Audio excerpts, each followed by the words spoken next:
போகிற வழியில் ஒரு பரிகாரம் எடுப்போம். ஒரு அங்கே போனோன்னே அந்த காசியில் போனோன்னே டீ கொடுத்தாங்க, ஏலக்காய் போட்டு நல்ல டீ கொடுத்தாங்க. எதில் கொடுக்குறாங்கன்னா நம்ம ஊரில் டம்ளரில் கொடுப்பீங்க, அங்கே மண் டம்ளர் தான் கொடுக்குறாங்க.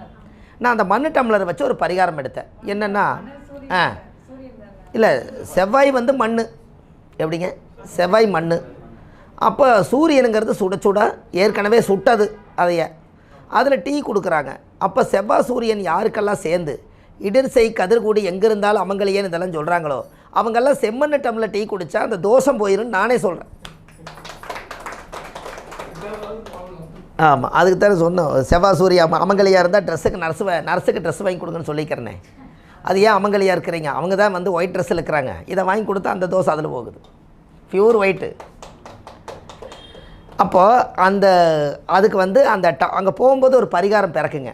நம்ம இங்கேருந்து போகும்போது ஒரு பரிகாரம் பிறக்கும். அந்த பரிகாரத்தை அதிகாரமாக நம்ம சொல்கிறதுக்கு அங்கே ஒரு பொருள் நம்ம முன்னாடி நிற்கும். பாருங்கள், ஒரு வில்வக்காயே கணக்கம்பட்டி சித்தருடைய கோயிலுக்கு நான் போயிருந்தேன்.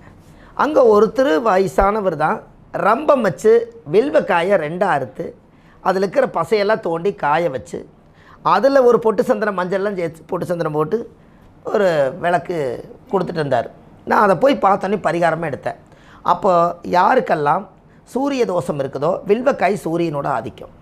அப்போ திருமணம் ஆகாதவங்களுக்கெல்லாம் சூரியன் என்ற நட்சத்திரம் தான் அந்த கர்மா. அதனால தான் உங்களுக்கு கல்யாணம் நடக்க மாட்டேங்குது. அப்போ கல்யாணம் ஆகாதவங்கெல்லாம் வில்வக்காயில் விளக்கு போடுங்கன்னு சொன்னேன். போட்டனைக்கே 1,00,000 பேர் பார்த்தாங்க, அத்தனை பேர்த்த. இவர் அந்த வில்வக்காய் எனக்கு அங்கே காமிக்காமல் இருந்தாருன்னா எனக்கு அந்த ஞானம் உதயமாகாது. அப்போ வில்வக்காய் யார்? அப்போவே கிரகத்துக்குள்ளே போயிட்டோம். நம்ம ஜோசிட்டு அங்கே கொண்டு போய் வைக்கிறோம். அப்போ வில்வக்காய் சூரியன், எரியிற நெருப்பு சூரியன். அப்போ நம்மளோட கர்மாங்கிறது சூரியன் என்ற நட்சத்திரம் தான் முடக்கு. அப்போ இந்த பாவகத்தை அனுபவிக்க விட மாட்டேங்குது. அப்போ இப்படி தூக்கு. அப்போ யாரெல்லாம் ஆண் பெண் எல்லாத்துக்கும் சத்தியம் சிவனும் அர்த்தநாரீஸ்வரராக அவங்க வாழ்கிறதுக்கு அந்த சிவனுடைய பவர் அதிகமாக வேணும்னா எல்லா எள்ளு விளக்கு தெய்வம் போட்டிருக்கிறோம், எத்தனையோ மாவு விளக்கில் தெய்வம் போட்டிருக்கிறோம். சிவனோட பொருளை சிவனுக்கே தெய்வம் போட்டால் வில்வக்கா பரிகாரம் அவங்களுடைய வாழ்க்கையில் எத்தனையோ பேருக்கு கல்யாணம் நடக்குது. அப்போ இனிமேல் நீங்களும் வில்வக்கா பரிகாரம் போடுங்களேன்.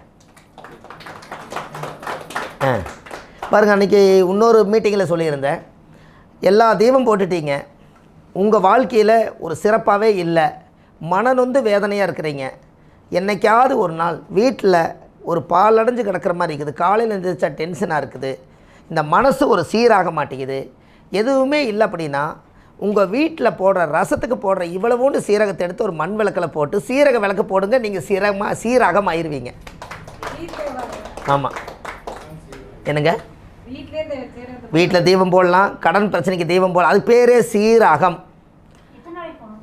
நீங்கள் உங்களுக்கு இப்போ நீங்கள் உயிரோடு இருக்க வரைக்கும் போடுங்க, அதில் என்னமா பிரச்சனை உங்களுக்கு? எல்லாத்தையுமே போட வேண்டியது தானே, லைஃப் லாங் வரைக்கும் போடுங்க, உங்களுக்கு என்ன பிரச்சனை? சீரக ஊற்றி எண்ணெய் ஊற்றி போடுங்க. அம்மா, நீங்கள் சீரக விளக்கு போட்டு பழகிட்டீங்கன்னா உங்கள் மனசுக்குள்ள இருக்கிறதெல்லாம் சீரகமாயிரும், அகம்பூரா சீராயிரும். இதுக்கு 4 நட்சத்திரத்தை நம்மளே உருவாக்குனதுக்கு ஏதுமா தேதி? இது ஏதாவது சித்தர்கள் எழுதி வச்சுருந்தா கால நேரம் கிடைக்கி. இது சீரக விளக்கு போட வரைக்கும் நல்லாயிருக்கும். நீங்கள் ஒன்று நல்லா பார்த்துங்க, குழந்தைக்கு சோறு ஊட்டுறதுக்காக எங்கே போகிறாங்க? குருவாயூரப்பன் கோயில் போகிறாங்க. அது எதுக்குங்க ஐயா போகிறாங்க? குழந்தைக்கு சோறு ஊட்டுறது நம்ம வீட்டிலேயே ஊட்டலாம், குலதெய்வம் கோயிலே ஊட்டலாம். அது ஏன் குழந்தைக்கு குருவாயூரப்பன் கோயிலில் போய் குழந்தைக்கு சோறு ஊட்டிட்டு வந்தால் நல்லதுங்கிறாங்களே? சரி, ரைட்டு. குரு பகவான் தட்சணாமூர்த்தி கும்பகோணத்துலேருந்து தான் இருக்கார். குழந்தை கிருஷ்ணன், அப்புறங்க வாய் பகவான், குருவாயி, தியானம். சொல்லுங்கள். யானை இருக்குது, வேறு ஊரில் இல்லையாம்மா யானை?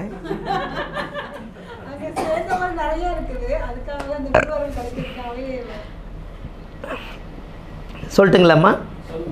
ஒரு குழந்தை பிறந்த உடனே குருவாயூரப்பன் கோயிலில் போய் அங்கே வச்சு அந்த கோவிலில் வச்சு சோறு ஊட்டிட்டு வந்தீங்கன்னா அந்த குழந்தைக்கு, அந்த பிறந்த குழந்தையிலிருந்து அந்த குழந்தையோட ஆயுள் முடிய வரைக்கும் அந்த குழந்தைக்கு ஜீரண கோளாறு வராது. அவர் என்ன பண்ணுறாரு? அடி வயிற்றுலேருந்து எடுத்து புல்லாங்குழல் எடுத்து சீர்தீர்த்தமாக அவர் என்ன பண்ணுறாரு? புல்லாங்குழல் வாசிச்சுட்டு இருக்கிறார். அப்போ குடலில் இங்கிருந்து வருது. அப்போ அவர் புல்லாங்குழல் வாசிக்கும் போது எந்த ஓட்டையும் தடையில்லை, அப்படியே மகடி வாசிக்கிறார், தடையே இல்லாமல் இருக்குது. அதனால் இந்த உடம்புல வாய்க்குள்ளே இருந்து தொண்டையிலிருந்து எடுத்துட்டிங்கன்னா பூரா குடல் தான் இப்படி சுற்றி வருது. இத்தனைக்குள்ளேயும் சோறு போய் கடைசியில் ஆசன வாய்க்கு வரணும். எங்கேயும் தடை வரக்கூடாதுன்னு புல்லாங்குழலில் வச்சுக்கிறார். அதனால குழந்தைக்கு வந்து குருவாயூரப்பன் கோயிலில் போய் நீங்கள் சோறு ஊட்டினால் ஜீரண கோளாறு வராது. என்னங்க ஐயா, அதுக்கு தான் அந்த காலத்தில் அதை வச்சாங்க. அந்த புல்லாங்குழல் வந்து அதில் எத்தனை ஓட்டை இருக்குதுங்கம்மா? அப்போ நோய் எத்தனை மேடம்? அப்போ ஜீரண கோளாறுன்னு அது நோய் தானே. அப்போ அங்கே போய் நீங்கள் சோறு ஊட்டிட்டு வந்தால் அந்த நோய் தீர்ந்துருமல்ல. அதனால தானே புல்லாங்குழல் 6 ஓட்டை இருக்குது, நோய் தீர்தல்லன்னு இதுக்காக வச்சுருக்காங்க. சார் கிருஷ்ணர் வச்சே 2-3 கல்யாணம் பண்ணி வச்சுட்டேன். எப்படின்னு கேளுங்க. ஒரு மாப்பிள்ளை வந்து என்னை பார்த்தா எந்த பிள்ளையுமே பிடிக்க மாட்டேதுன்னு சொன்னார். நான் மயிலரகம் புல்லாங்குழலையும் கையில் எடுத்துகிட்டு போங்க, இந்த மயில் கிடச்சிரும்னு. அவர் புல்லாங்குழலையும் மயிலரகம் கையில் எடுத்துகிட்டு போன சோப்பில் வச்சுட்டு அந்த பொண்ணுக்கு மாப்பிள்ளை பிடிச்சி போச்சு. கல்யாணம் 3 கல்யாணம் நடந்துருச்சு. 3 கல்யாணம் 3 பேர்த்துக்கு ஒரே ஆளுக்கு இல்லை, ஒரே ஆளுக்கு இல்லைங்க. 3 மாப்பிள்ளையுமே இதே மாதிரி எடுத்துகிட்டு போய் ரெடி ஆயிடுச்சுங்கன்னு. ஏன்? கிருஷ்ணர் தலையில் என்ன இருக்குது, அவர் கையில் என்ன இருக்குது. அப்போ மகடி வாசித்தா பாம்பும் கூட படுக்கும், அப்படி பாம்பு கூட தூங்குமல்ல. அப்போது மயில் வந்துருச்சுங்கண்ணே. அப்போ இதெல்லாம் அந்த காலத்தில் மதி மயங்கின்னு சொல்லியிருக்கிறாங்களே இல்லையா. அப்போ அந்த மதி மயங்கி அப்போ அந்த மகடி வாசித்ததுக்கு அந்த ராதை கண்ணனே வந்திருக்காங்கங்கிற ஒரு பரிகாரமே இன்றைக்கி அவங்க ஒற்றுமையாக வாழ்கிறாங்க. இதெல்லாம் ஒரு பெரிய சிறப்பு தானுங்க ஐயா. அப்போ ஆதிகால பரிகாரங்கிறது இதெல்லாம் நான் சொன்ன ஆதிகால பரிகாரத்துக்கு நான் சொல்கிறதெல்லாம் உங்களுக்கு மேட்ச் ஆகுதுங்களாம்மா? ஆதிகால பரிகாரம்னு பேர் வச்சது சரிதானா? என்னங்க? ஏன்னா ஆதிகால பரிகாரம்னா ஆதியில் இருக்கிற பரிகாரமாக உலகத்தை கொண்டு வரணும். இது எல்லாம் 1330 பரிகாரத்தை உலகத்தை கொடுக்கலான்னு கொஞ்சம் கொஞ்சமாக எழுதிக்கிட்டு இருக்கிற வாய்ப்பு கிடச்சா ஒரு புக்காக வெளியில் வரும். அது எல்லோரும் ஒன்று வச்சுக்கிட்டா அதில் இந்த விஷயமெல்லாம் வருமல்லங்க. என்னங்க? ஒரு காலத்துக்கு ஒரு பொக்கிஷம். திருவள்ளுவர் 1330 குறளை எழுதி உலகத்துக்கு சமர்ப்பணம் பண்ணார். நம்ம ஜோதிட உலகத்துக்கு சமர்ப்பணம் பண்ணுவோம். நம்ம அந்த வள்ளுவர் வயிற்றில் பிறந்ததுனால நம்ம இதை செய்வோமேனு ஒரு எண்ணம். என்றைக்காவது ஒரு நாள் நம்ம விட்டுட்டு போகும்போது இந்த ஆதிகால பரிகாரம் 2-3 தலைமுறைகளுக்கு இப்படி சொல்கிறதுக்கெல்லாம் ஆள் இல்லாமல் போயிட்டாங்கன்னா பின்னாடி வர சந்ததிகளுக்கு எப்படி தெரியும்? அதனால் ஒரு வரலாறு பெற்று ஒரு புக்காக வடித்து வச்சுட்டா அன்றைக்கி அதை எடுத்து உலக மக்கள் பார்த்துக்கிட்டாங்கன்னா, வீட்டுக்கு ஒரு காலத்தில் பஞ்சாங்கம் இருந்தது, அதே மாதிரி வீட்டுக்கு ஒரு பரிகாரம் இருந்துட்டா மக்கள் ஏதோ ஒரு காசு இல்லாதவங்களும் கூட வறுமை உள்ளவங்களும் கூட இதை பச்சுங்கூட ஏதாவது பரிகாரம் தேடி அவங்க நல்லா வாழ்ந்துக்கலாம் பாருங்கள். பணம் இருக்கிறவங்க யாரோ ஒருத்தர் பிடிச்சி மேலே வந்துடுவாங்க. காசு இல்லாமல் வறுமையில் இருக்கிறவங்களுக்கு பரிகாரம் ஏதுங்க ஐயா? நம்ம பார்த்து கொடுக்குறதான் பரிகாரம். எப்படிங்க? அப்போது அந்த காலத்திலேயே இதெல்லாம் ஒரு காலத்தில் இந்த பரிகாரங்களை நீங்கள் எடுக்கிறது இனி நீங்கள் எப்படியெல்லாம் ஒரு இடத்துக்கு போனால் ஒரு பொருளை நீங்கள் இது பண்ணலாம் அப்படிங்கிறத அந்த விஷயத்தை நான் உங்களுக்கு சொல்கிறேன். பாருங்கள், ஒரு கெட்ட பேர் வருது, எனக்கு ஒரு அவமானம் வர மாதிரி இருக்குது, நான் வாழ்ந்தேன், நான் இவ்வளோ கௌரவமாக பொழைச்சேன், என்னை ஒருத்தர் அவமானப்படுத்தினான், எங்கே போனாலும் இந்த கல்யாணத்தில் போனாலும் என்னை அவமானப்படுத்துகிறாங்க, நான் என்ன பாவம் செஞ்சேன், என்னாலேயே முடியலைங்க, என்னை கெட்ட பேராகவே பேசுகிறாங்க, இப்படின்னு எல்லாத்துக்கும் கொஞ்சம் பேருக்கு இருக்குது இல்லைம்மா. இவங்க எல்லோரும் போய் நீங்கள் என்ன பண்ணுறீங்கன்னா, உங்களுக்கு இல்லை வர்றவங்களுக்கு சொல்லுங்கள், கோவிலில் உண்டியில் என்றாங்கல்லங்கம்மா, அதை ஒரு நாள் சேவையாக எடுத்து எல்லா பணத்தையும் எண்ணி சாமிக்கு ஒப்படைச்சிட்டு வாங்க. அன்னையிலிருந்து அவங்களுக்கு கெட்ட பேர் தோஷம் வராது. அது எதனால்? உண்டியில் வந்து 8ஆம் இடம், விருச்சிகம் வந்து மர்மராசி, கரெக்டுங்களா? அப்போ பணத்தை எங்கே மறைச்சி வச்சுருக்குதுங்க? 8ஆம் இடத்துல. அப்போ 8ஆம் பாவங்கிறது அவமானமா?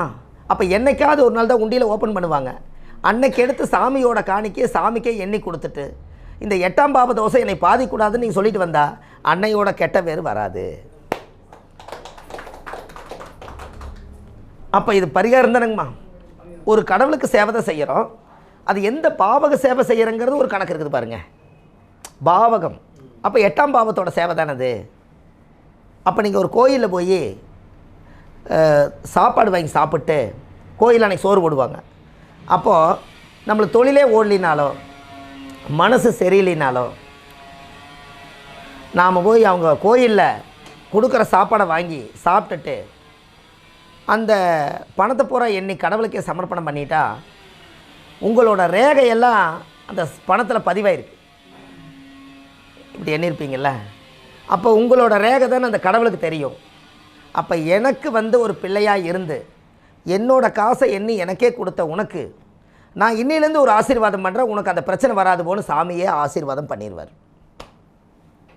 என்னங்கம்மா, இனிமேல் ஏதாவது ஒரு சேவைனா நம்ம போய் செய்யலாம் பாருங்கள். ஏன்னா அதெல்லாம் அந்த காலத்தில் கோயிலே தர்மகர்த்தாவாக இருப்பாங்க. அவங்க தான் அந்த பணங்காசுகள் எல்லாம் வச்சுருப்பாங்க. அதையெல்லாம் இருந்து கொண்டு போய் கரெக்டாக ஒரு ட்ரஸ்ட்டுக்கு கரெக்டாக கொண்டு போய் சேர்த்துவாங்க.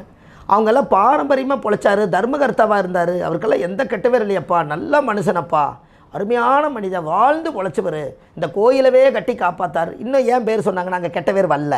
ஏன்? கோயில் அவரோட கண்ட்ரோல் இருந்தது. அப்போ பணமும் அவரோட கண்ட்ரோல் தான் இருந்திருக்குது. 10 பைசா அவர் செலவு பண்ணல. அப்போது 8ஆம் பாவம் இதுதான். இதெல்லாம் உங்களுக்கு ஒரு ஒரு ஒரு பரிகாரமும் உங்களுக்கு அடுக்கடுக்காக வர்றது நல்லது தானே, நீங்கள் தெரிஞ்சுக்கிறீங்க பாருங்கோ. அப்போது அந்த அந்த அந்த ஜாதகத்தில் யார் ஜாதகமெல்லாம் 8ஆம் பாவம் அவமான தோஷம் நம்மளுக்கு வருதோ, அந்த அவமானத்தை நம்ம குறைக்கிறதுக்கு நீங்களே அப்படி கோயிலில் என்னால் பணம் என்ன முடியலைங்க, நான் வெளிநாட்டில் இருக்கேன், நான் அங்கே இருக்கேன் இங்கே இருக்கேன்னு சொன்னால், வீட்டில் ஒரு மண்ணுண்டியில் வாங்கி பூமிக்கு அடியில் புதைச்சி வச்சு டெய்லி கிடைக்கிற காசு சில்லற காசெல்லாம் போட்டு வச்சு அந்த உண்டியில் ஒரு நாள் உடைச்சி அப்படியே கொண்டு போய் கோயிலில் கொண்டு போய் இல்லாத ஏழைகளுக்கு சாப்பாடு வாங்கி தானம் பண்ணிட்டீங்கனாலும் கெட்ட பேர் வராது. ஏன்னா அந்த காசு அவங்களுக்கே போட்டு, அது 8ஆம் பாவம், அது கோயில் என்பது அது 8ஆம் பாவம். அந்த 8ஆம் பாவ தோசை அதோட போயிடும். அப்போ இதிலிருந்து அது ஒரு நிவர்த்தி ஆகுதுல்லவா. நம்ம பாட்டை என்ன சொல்கிறோம், 8ஆம் பாவத்தோட பொருள் எடுத்திங்கன்னா 8ஆம் பாவம் ஆயில் நட்டம், ஆபத்து, பொருள் நாசம், கெட்ட பெயர், அவமானங்கள், மறைக்கப்பட்ட உறுப்புகள், உயில் சொத்து, இது எல்லாமே 8ஆம் பாவம் தானேம்மா.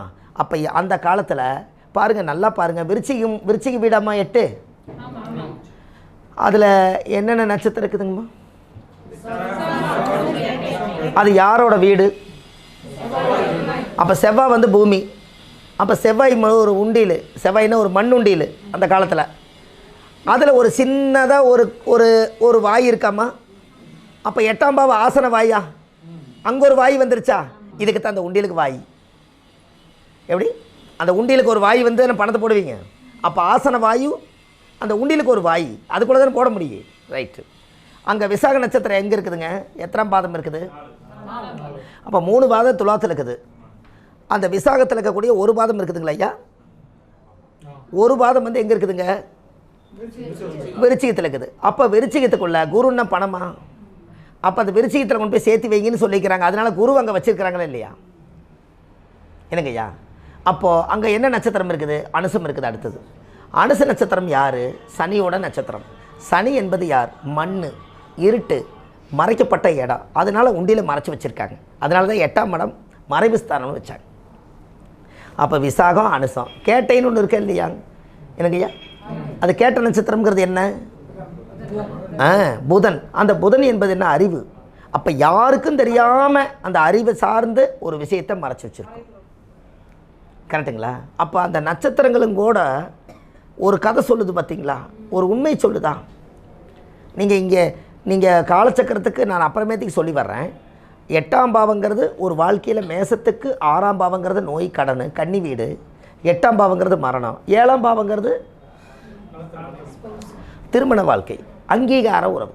ஏன் இந்த 6ஆம் பாவம் நோய், கண்ணின நோய், அதிகமான ஒரு வாழ்க்கையில் நோய்களில் போய் நாம் அதிகமாயிட்டோம்னா மரணத்துக்கு நீங்கள் போயிடுவீங்கன்னு தெரிஞ்சு தான் நோயும் இல்லாமல் மரணம் இல்லாமல் நீ கரெக்டாக நேர்மையாக வாழணுங்கிறக்காகத்தான் அங்கே துலாம்னு வச்சாங்க.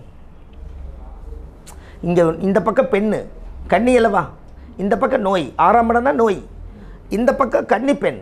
அப்போ பெண்ணுன்னா உங்களுக்கு அதிகமான பெண்கள், அதிகமான நெகட்டிவ் தாட்டு, இதெல்லாம் எடுத்துக்கிட்டால் அது நோய் தாக்கம் இருக்கும். அப்படி போனால் கொஞ்ச நாளில் அந்த உயிர் பிரிஞ்சு மரணத்துக்கு போயிடுவேன். இந்த ரெண்டும் இல்லாமல் நீ பிறந்து உண்மையாக வாழணும்னா அந்த தெராசு போல் அங்கீகாரமாக வாழுங்கிறக்காக துலாம் சென்ட்ரல் வச்சுருக்காங்க. பார்த்துக்குங்க.